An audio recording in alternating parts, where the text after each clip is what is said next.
Pemirsa, viral video para fans grup musik asal Korea Selatan NCT Dream datang ke Indonesia. Mereka terlihat antusias menyambut idola itu di Terminal 3 Bandara Soekarno-Hatta. Pada Kamis sore lalu, nampak sekitar ratusan orang langsung menghadang member boy band tersebut.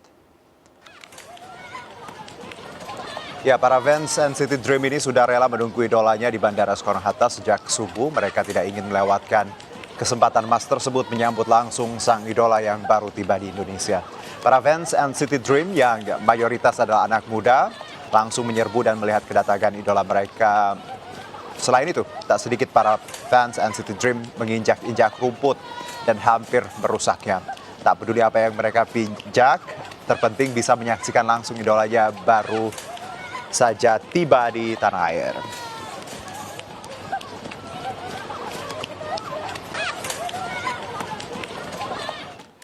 Ya, ekspresi cinta dari seorang fans pada sang idola tentu banyak bentuknya, mulai dari mengirimkan hadiah, membeli merchandise, sampai rela berpergian ke luar negeri untuk menonton konser sang idola. Namun ada juga fans yang sangat terobsesi sampai mempengaruhi dirinya dan menganggap idola bagian dari kehidupannya. Dan sore ini kita akan membahas obsesi berat pada idol K-pop. Melalui sambungan Zoom sudah ada Mbak Liza M. Japri, psikolog klinis dan hipnoterapis, dan juga ada Mbak Belly Hikmah, fans K-pop. Selamat sore, annyeonghaseyo. Selamat sore, annyeonghaseyo. Ya, annyeonghaseyo, Jilmen Juno Ibnida. Oke, it's a very interesting topic untuk kita bahas hari ini, khususnya untuk para penggemar K-pop. Saya sapa dulu, apa kabar Mbak Liza dan juga Mbak Belly, sehat semuanya? Alhamdulillah sehat. Saya ke Mbak Belly dulu deh. Oke, Mbak Belly ini fans K-pop ya? Ya, betul sekali. Siapa boyband idolanya atau biasnya, siapa biasnya? Aku sih sebenarnya dari awal kan dari tahun 2011 aku suka sama Super Junior. Terus iKON, EXO, sekarang lagi seneng sama NCT. I love iKON. I love iKON. Iya, yang na na na na na na na na, right? Betul. Itu waktu SEA Games, Asian Games, aku ingat ya. Oke, baik. Nah, kalau ke Mbak Liza, is it okay punya obsesi terhadap seseorang yang nggak kita kenal, tapi kita hanya kenal melalui media seperti itu, artis, khususnya sekarang K-pop?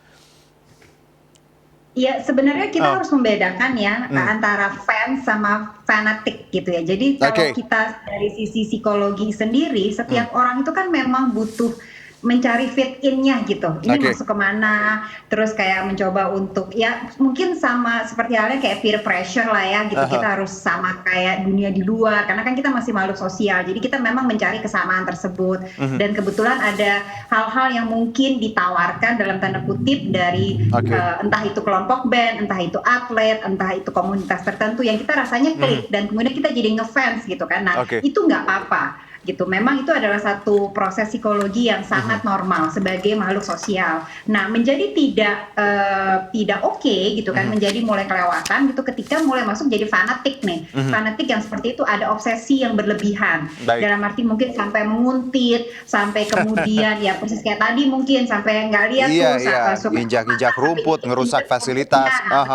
Ini merusak fasilitas. Nah, ini kan kayak ada obsesi berlebihan sampai ketika nalar dan logika itu sudah tidak bisa berjalan dengan baik lagi gitu, Mas Juno. Baik, Mbak Belly dalam tahap apa ketika mengagumi member-member K-pop ini? Apakah memang tadi hanya sebatas fans atau memang the greatest thing apa yang pernah dilakukan? Yang menurut Mbak Belly mungkin ini yang paling gila yang pernah saya lakukan. Kalau tapi kebetulan belakangan ini sekitar 2 tahunan aku kolek photocard gitu sama album-albumnya. Menurutku sih karena aku suka ya sama salah satu boyband ini, jadi kayaknya buat melampiaskan kebahagiaan ya itu kolek gitu. Sebatas itu. Iya, sama nonton konser kemarin. Tapi apakah ada, let's say, kan kebanyakan ketika orang sangat terobsesi, sangat menggemari seperti itu, ada banyak hal yang akhirnya membuat batas istilahnya realitas dan halusinasi itu akhirnya nggak bisa dibedakan. Nah, Mbak Belly apakah masih tadi merasa, oh enggak kok aku cuma ngefans, aku cuma suka musiknya? Ya aku sih masih hal yang wajar aja sih buat supaya apa ya, ibaratnya reward buat diri kita lah, udah pusing kerja segala macem, jadi baik kita lampiaskan ke apa, suka K-pop kayak gitu daripada kita macem-macem kayak gitu kan, kayaknya lebih baik kayak gini aja sih ya kalau kata aku gitu. Tapi Mbak Belly tahu kan banyak fans yang kadang memang tadi sangat fanatik dan sangat in some way sangat tadi kadang bertindak di luar batas seperti itu.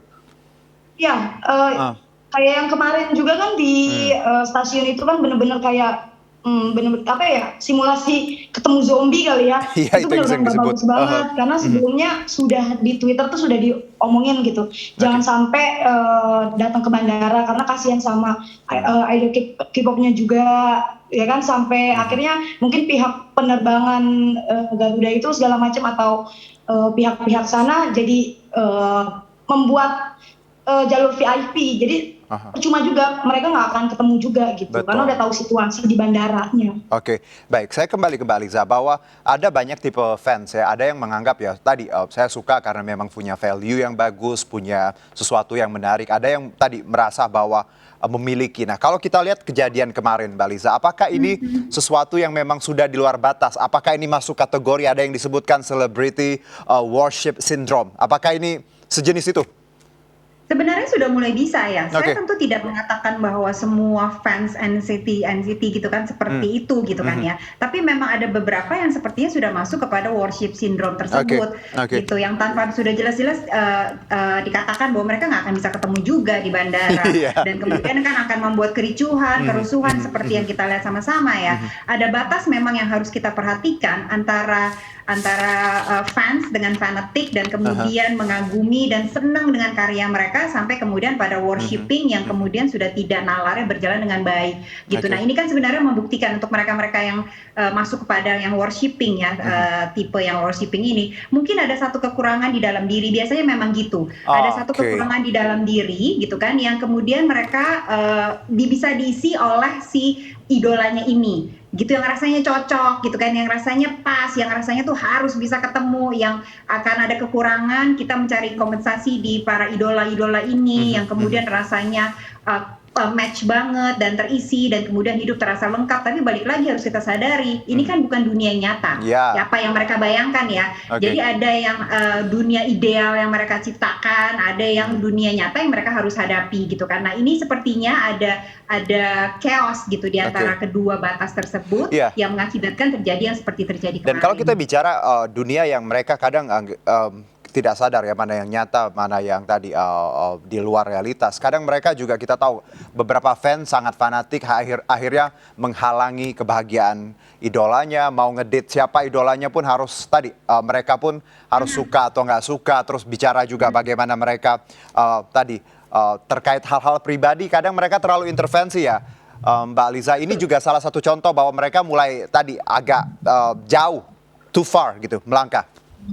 Iya, kalau mau dibilang too far atau enggak bisa dibilang too far juga. Tapi kita juga harus memahami kondisi dunia kan seperti ya sekarang ini, bahwa ada exposure internet, ada exposure sosial media gitu kan, yang kadang-kadang ketika kita tidak punya kecerdasan emosi yang cukup, kecerdasan psikologis yang baik untuk bagaimana menghadapi dunia yang internet zaman sekarang gitu, yang ada batas, tetap aja kan sama aja kayak kita juga di dunia nyata, kita nggak bisa sembarangan masuk ke rumah orang, ada pagernya kan gitu. Nah, ini yang sepertinya buat beberapa orang atau bahkan banyak orang itu masih belum bisa menerapkan kecerdasan tersebut, adab etika tersebut tuh belum bisa mereka aplikasikan dengan benar di dunia yang seperti ini, dunia maya, dunia internet, dunia yang kayaknya apalagi buat mereka mungkin ini idola, jadi semua bisa mereka minta gitu sama si idolanya. Oke nggak sih kalau aku bilang bahwa ini kan tadi bahwa pemahaman kan ini dibentuk di rumah harusnya, dan kita tahu beberapa fans ini ya tidak semuanya usia sekolah ya, tapi memang banyak usia muda seperti itu.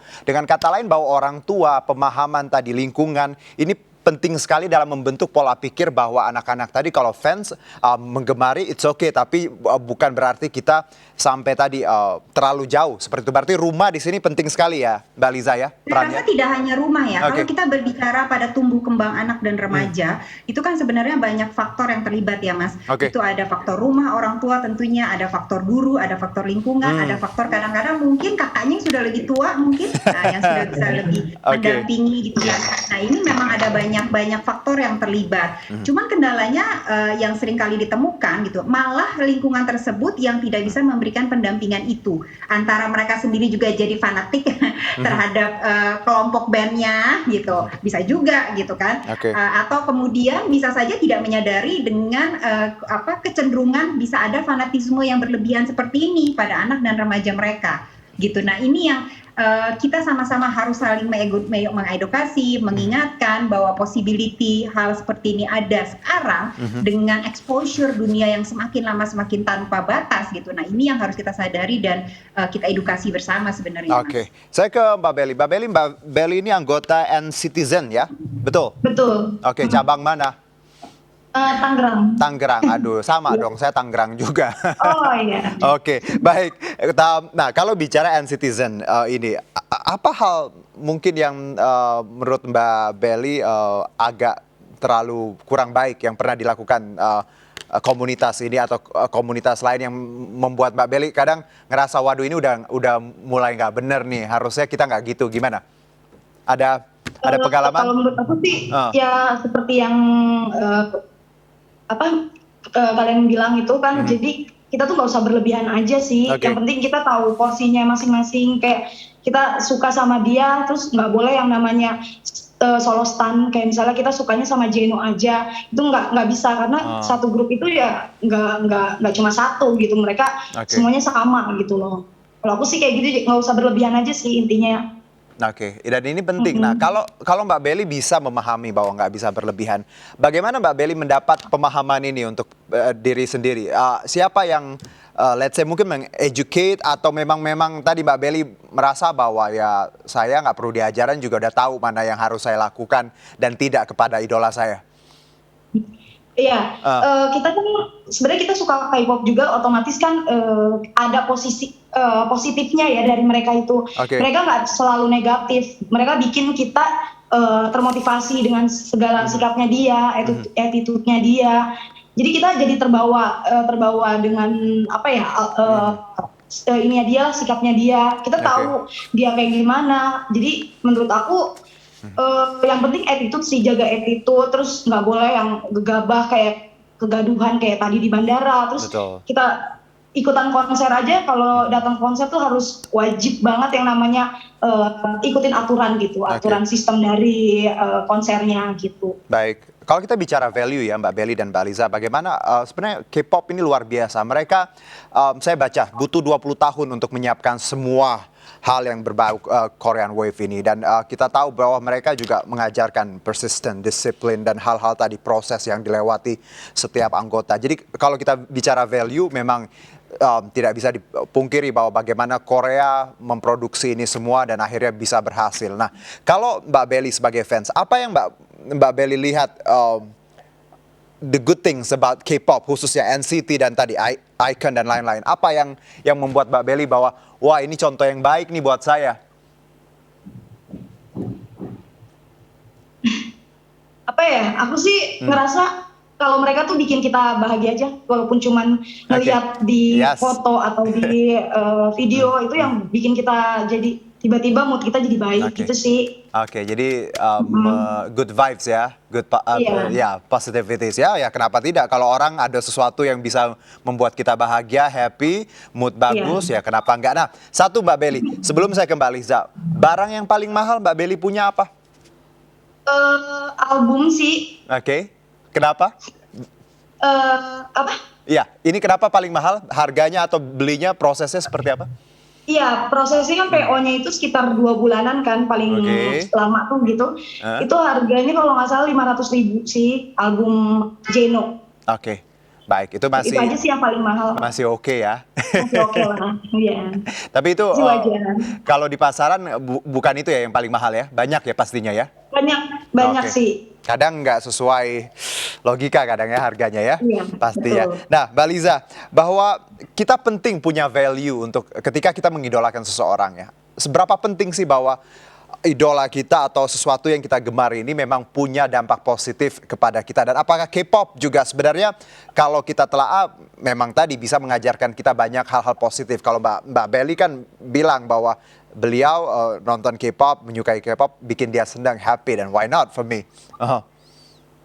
Ya, pada saat kita mengidolakan seseorang atau komunitas atau grup atau apapun lah gitu, sebenarnya kita harus tahu gitu kan, kenapa sih kita mengidolakannya?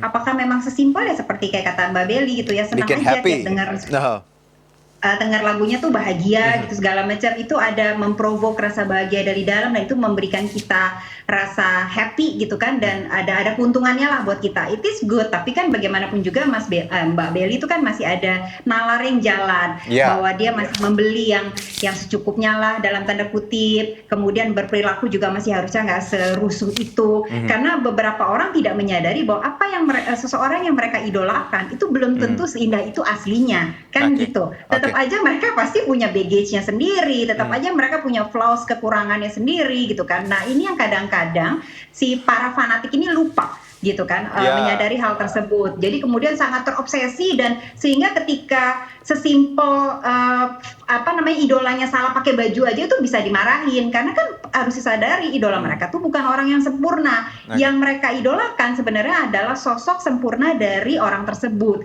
Nah, ini batas ini yang kadang-kadang juga harus diedukasi gitu, bahwa apa yang terlihat itu belum tentu pada kehidupan nyata seperti itulah adanya. Betul, kalau kita berbicara K-pop banyak sekali hal-hal yang bisa kita pelajari, dedikasi mereka, kerja keras mereka gitu kan ya, kemudian konsistensinya mereka. Tapi kan di belakang itu banyak juga cerita. Kan kita tentu sudah pernah mendengar betapa ada beberapa anggota K-pop juga yang depresi dengan kerja keras tersebut, yang bahkan tidak bisa menikmati hidup secara normal dalam tanda kutip gitu kan. Nah, ini kan nggak semudah itu sebenarnya. Jadi ini yang sepertinya fans-fans harus menyadari bahwa ada selalu akan ada hal-hal di belakang layar. Oke, Mbak Liza, dan kadang juga ya Mbak Liza bahwa banyak juga mereka yang akhirnya menyerang idola lain yang menurut mereka tidak sepaham dengan mereka, dan ini sering terjadi. Kita lihat kan tweet war ya, Instagram war seperti itu, dan ini karena juga kalau kita lihat ini karena juga fanatisme yang berlebih tadi ya Mbak Liza ya. Betul. Ini kan karena ketika kita sudah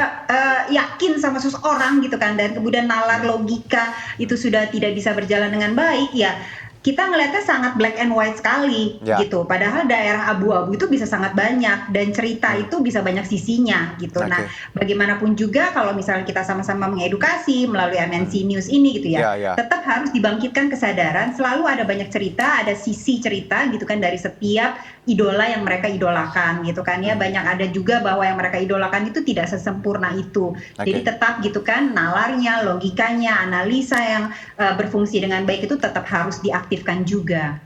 Dan banyak yang bilang kan bahwa sesuatu yang berlebihan emang nggak baik ya Mbak Liza ya. Mencintailah seadanya gitu ya. Tapi tetap cinta paling nomor satu Tuhan dan orang tua ya Mbak Liza dan Mbak Belly. Setuju nggak sih? Betul. Baik, Mbak Belly, aduh ini saya masih banyak pertanyaan dan juga untuk Mbak Liza, tapi waktu kita terbatas. Tapi semoga tadi insight-nya dan literasinya bisa dipahami ya teman-teman kita bersama, bahwa it's really okay to adore ya, to fan somebody or something, tapi harus logikanya jalan. Dan kita lihat juga kalau idola kita memberikan hal yang positif, ya harus kita tiru. Tapi kalau yang negatif, mbok ya jangan ditiru ya Mbak ya. Baik, thank you Mbak Liza, Mbak Belly, sehat-sehat untuk semuanya. Semoga kita bisa ngobrol di lain kesempatan. Selamat sore. Sore. Kami akan jeda terlebih dahulu, tetap bersama kami di MNC News Now.